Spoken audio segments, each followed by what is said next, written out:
आशुतं केशवं कृष्णदामोदरम् आशुतं केशवं कृष्णदामोदरं रामनारायणं जानकीवल्लभं रामनारायणं जानकीवल्लभम।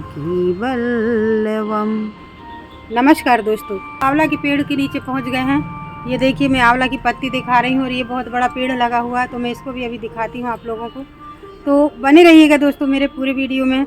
मैं आंवला की पूजा करने का पूरा यहाँ पर दिखा रही हूँ। मैं आप लोगों को यह बताना चाह रही हूँ कि कार्तिक मास में अगर हम कोई भी पूजा करते हैं, यज्ञ करते हैं, हवन करते हैं, किसी भी प्रकार की पूजा करते हैं, तो दोस्तों मैं आप लोगों को एक महत्वपूर्ण जानकारी देने वाली हूँ कि अगर हम पूजा पाठ पूरे कार्तिक मास में नहीं करते हैं, हमको पूजा पाठ नहीं आती है, टाइम नहीं मिलता है, पूजा पाठ नहीं कर पाते हैं, तो कार्तिक मास में इन 5 दिनों में अगर हम पूजा करते हैं तो 1 महीने का फल पूरा हमको मिल जाता है।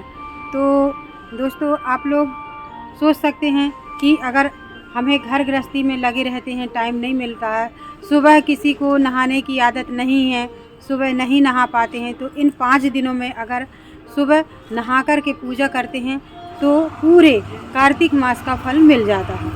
आंवला नवमी के 2 दिन पहले, आंवला नवमी के दिन और आंवला नवमी के 2 दिन बाद एकादशी तक, तो इन 5 दिनों में अगर हम लगातार सुबह नहा कर के पूजा करते हैं और भगवान जी का आशीर्वाद लेते हैं तो पूरे महीने का फल मिल जाता है हमको। तो दोस्तों इस प्रकार से अगर इस वीडियो को आप लोग देख रहे हैं और अगर नहीं पूजा किए हैं तो आज से ही अगर 2 दिन का भी आप करोगे तो पूरा महत्व मिल जाएगा।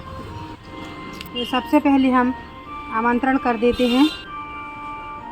इस प्रकार से आंवला के पेड़ में पूजा करनी चाहिए और इस प्रकार से आंवला की पूजा करके और यहीं से हमें तिलक ले लेना चाहिए सुहाग के लिए।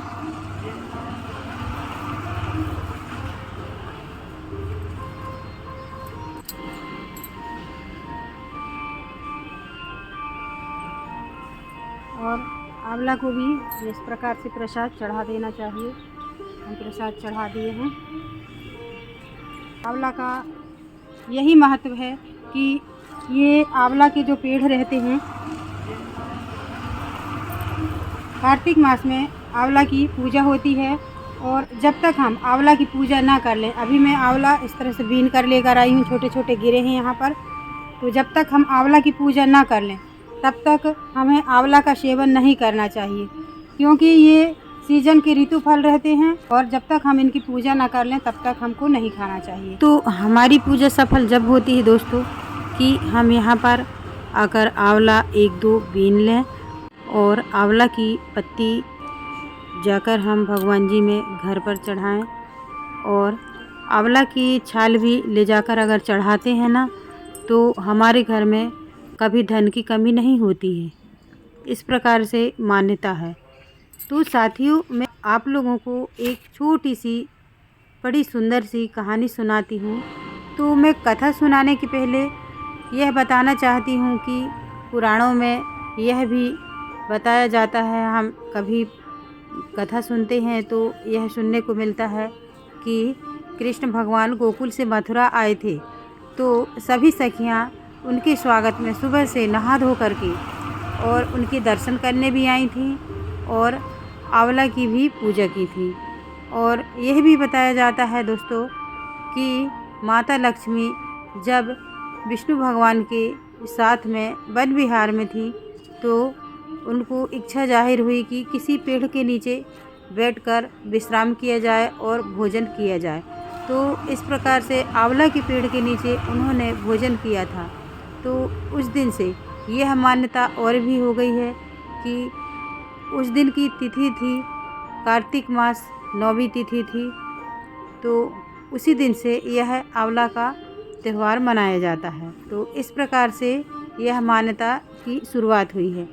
आंवला की 9वीं तिथि के दिन अगर हम पौधे की पत्ती तोड़ कर लाते हैं, पौधे की छाल लेकर आते हैं या वहाँ पर एक भी आंवला मिल जाता है तो उसको हमको ले आना चाहिए दोस्तों और अपनी तिजोरी में रख देना चाहिए, क्योंकि उस तिथि का बहुत ही ज़्यादा महत्वपूर्ण नियम कहलाता है।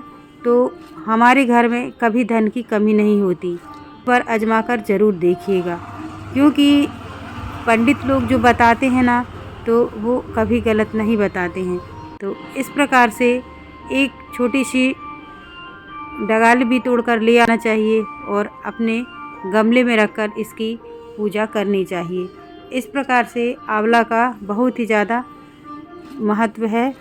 अब मैं आप लोगों को एक छोटी सी कहानी बताती हूँ। तो दोस्तों, पुराने ज़माने में एक राजा था, एक रानी थी। वो बहुत ही दानवीर थे और जब तक वो दान नहीं कर लेते थे तब तक भोजन नहीं करते थे। उनके घर में इतना भंडारा भरा हुआ था ना कि वो उनका भंडारा कभी कम नहीं होता था। इस प्रकार से भंडारे की कमी नहीं थी उनको, और नौकर चाकर भी बहुत थे, बहुत दान करते थे। तो उन्होंने एक नियम बनाया था कि एक सोने का आंवला डेली दान करेंगे, फिर इसके बाद ही भोजन करेंगे। इस प्रकार से वो दान करते रहे। इस दान की प्रक्रिया में उनकी 5 बहुएं थीं। तो पांचों बहुएं बैठकर यह बोलने लगीं कि राजा रानी, हमारे सास ससुर तो हैं, पर हमारे लिए बिल्कुल भी नहीं सोचते हैं और ये दान करते रहते हैं। एक दिन हमारा पूरा भंडारा खाली हो जाएगा। तो उन्होंने क्या किया कि राजा रानी को परेशान करने लगे और एक दिन उन्होंने दान करने के लिए मना कर दिया। तो वो दान नहीं किए तो खाना नहीं खाए। इस प्रकार से उनको घर से निकलने में भी बहुत ज़्यादा प्रेरित किए। तब राजा रानी घर से निकलकर एक जंगल की ओर चले गए। तो वहाँ पर भी कुछ भी नहीं खाए और रात भर बैठे यही सोचते रहे और सोचते सोचते उनकी नींद लग गई। विष्णु भगवान ने देखा कि ये तो दानवीर हैं और जब तक दान नहीं करेंगे तब तक ये कभी भोजन ग्रहण नहीं कर सकते, चाहे इनके प्राण ही क्यों न निकल जाएं। तो विष्णु भगवान ने उनकी रक्षा की। तो फिर इसके बाद में सुबह उठकर क्या देखते, और जब वो आँख खोले देखे तो उनके सामने एक बहुत बड़ा महल था और उसी तरह से पूरा सजा बजा हुआ था। फिर उन्होंने वहीं पर फिर राजा रानी की तरह अपना जीवन यापन करने लगे, फिर वहाँ दान करने लगे। अब यहाँ जैसे उनका भंडारा भरता, उसी प्रकार से वहाँ पर बेटे बहू का भंडारा खाली होता जाता। और फिर इसके बाद में जब बेटे बहू घर से निकलकर उनको पता चला कि एक राजा रानी है जंगल में, वहाँ पहुँचे और वहाँ जाकर के वो अपने नौकरी में लग गए। राजा रानी नहीं पहचानते कि उनके बेटे बहू हैं। एक दिन रानी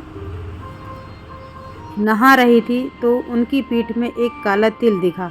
तो वो कहती हैं कि ये काला तिल तो मेरी सास की पीठ में भी था और मैं उनको बहुत परेशान करती थी और तिल के कारण ही उनको मैं बार बार बोलती थी कि अशुभ होता है। इस प्रकार से वो पहचान गई कि हाँ, मैं ही तुम्हारी सास हूँ और तुम मेरी बहू हो। इस प्रकार से वो सब मिल गए और सब खुशी खुशी फिर वहीं रहने लगे। फिर बेटे बहू ने माफ़ी मांगी। तो इस प्रकार से आंवला का महत्व है दोस्तों, आंवला की कहानी है। तो दोस्तों, जिस प्रकार से राजा रानी के परिवार को मिलाया, उसी प्रकार से सभी के परिवार को मिलाया। जय आंवला माता। ओम मंगलम भगवान विष्णु मंगलम गणेश मंगलम पुंडरीकाक्षो मंगलाय तनोहरि। ओम विश्वानि देव सवितर्दुरितानि पराशुव यद्भद्रं तन्न आशुव। ओम अनि देव वयुनानि विद्वान् योधस्मज्जुहुराणमेनो भूष्ठां ते नमः किं विधेम। पूजा कर लिए हैं दोस्तों। तो अब हम आंवला को यहाँ पर चढ़ाकर थोड़ा सा आंवला को भी यहाँ पर हम खा लेंगे, ताकि आज से हम साल भर आंवला खा सकें। प्रसादी को भी हम यहाँ पर चढ़ा के और यहीं पर प्रसादी पाकर जाना चाहिए।